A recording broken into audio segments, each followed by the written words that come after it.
everyone, I'm Raya and this is Wondering About Wolves.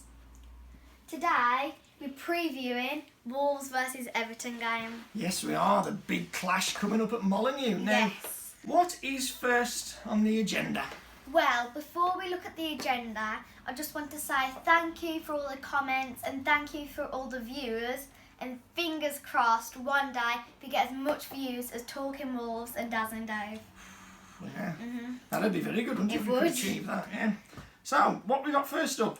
Well, first on the agenda we've got information. Right, so what information have you been digging up for us this time?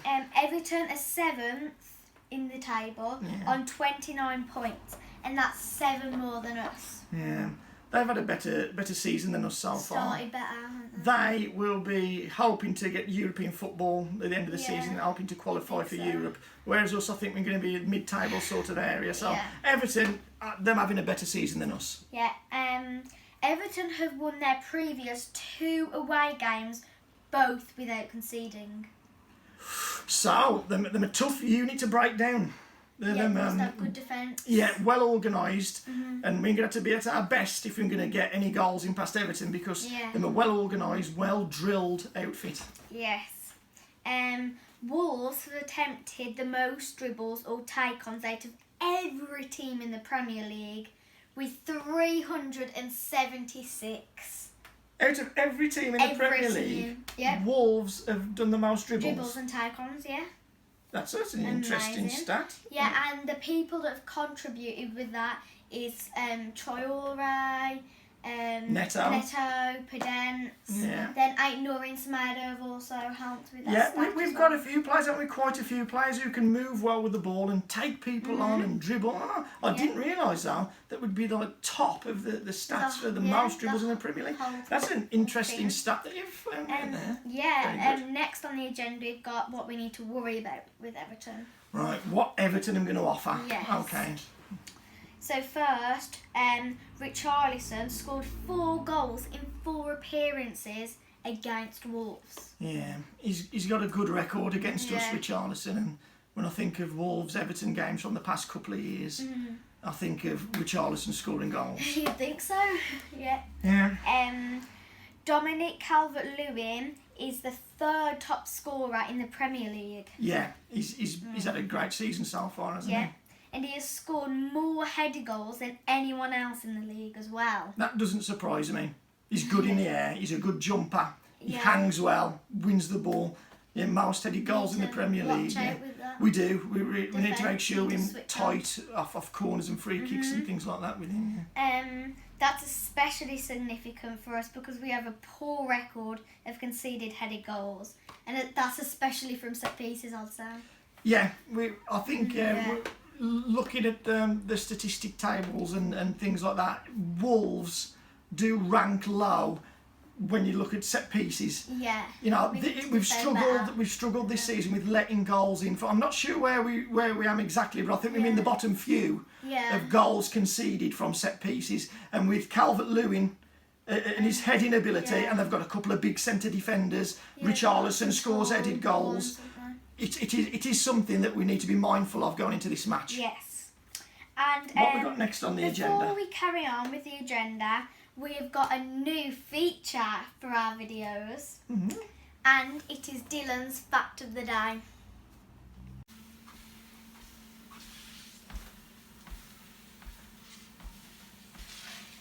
Out of all the teams in the Premier League, Everton eat the most sweets, and that's why they're called the Toffees. Thanks for that, Dylan. Now, next thing, we've got the teams. Okay, so this is the team that you would select and the team that you think Nuno will select. Okay. Right, the formation I play is a 4-3-1-2. This is your team then. You would play a 4-3-1-2. Okay. Patricio in goal. Yep. Semedo right back. Cody and Say central defence. Yep. And Aït-Nouri at left back. Okay, so you brought Patricio back in goal, taking the place of Ruddy. Yeah. But then you're playing the same defence that played against Crystal Palace. Semedo did very well, didn't he? He did. He performed very well against Crystal Palace. In midfield, I've got Dendonka, Neves and Artasewi. Oh. That's a little surprise you put there. Yeah. So you've got Dendoncker and Neves, the same as against Palace, but you've taken Moutinho out. And you've bought in Owen Otasowie. Why have you done that? Well, for a few reasons actually. And the first reason is because he's like tall, isn't he? And we need that against Everton. Yeah, we do need some height. He's a big, strong player. He would help us. Same as Dendoncker. Yeah, same as Dendoncker. He would help us defend set pieces against the likes of Calvert-Lewin and Richarlison and Yerry Mina and Michael Keane. They got a lot of threat in the air. Yeah, definitely.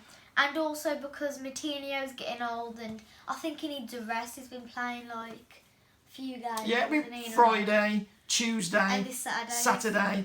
They might take him out for a rest. I understand your point. Then just in front of midfield, I've got Vitina. In that little number 10 role for Vitina, okay. And then Traore in Neto up front. A fast, speedy front two. Okay, that's your team. Yeah. What do you think Nuno will do? I think he'll play 4-3-3. Yeah. Patricio in goal. Yeah. But then I think the rest will play the same team as we did at against Crystal Palace. Right, so Patricio back for Ruddy. Everything else the same. So you think he's going to keep Moutinho in, he's going to keep Silva in. But I do Otasowie and Vitina instead of those. Okay, and what we must say as well is last time you predicted the team that Nuno would play, you got it exactly right. You said, I think Nuno will play this team, and he did exactly that. So well done to you for getting that exactly right. Next on the agenda is the prediction. Okay, prediction. What are you going for? I think I'm going to go for a draw, 2-2. Yeah. I think the goal scorers are going to be Neto and Dendoncker. Yeah, that's a fair assumption because Neto is one of our main goal threats and Dendoncker, he always gets forward, doesn't he, Dendoncker? Cuts the ground as well. Yeah, he gets into the box and he almost scored against Palace. Yeah. I think that's a pretty good guess. I'll agree and go with the draw. I'll go for 1-1. 1-1. Is that the end of the day? We're on the Well, signing off? we've got one more thing before that. Oh. Questions from the comment section. We hadn't done this one before. So people have sent us questions to answer? Yes. Okay, go on then. Right, the first one is, are we going to spend big or not? In the January transfer window, would you spend big in the January transfer window? No, I wouldn't. Why not? Because with Corona around as well, the season could just get cancelled. You know, It could. The season could be cancelled at any time. The way things are going, we just don't know what's going to... So it's a big gamble. We spent a lot of money in the summer on Fabio Silva and the like.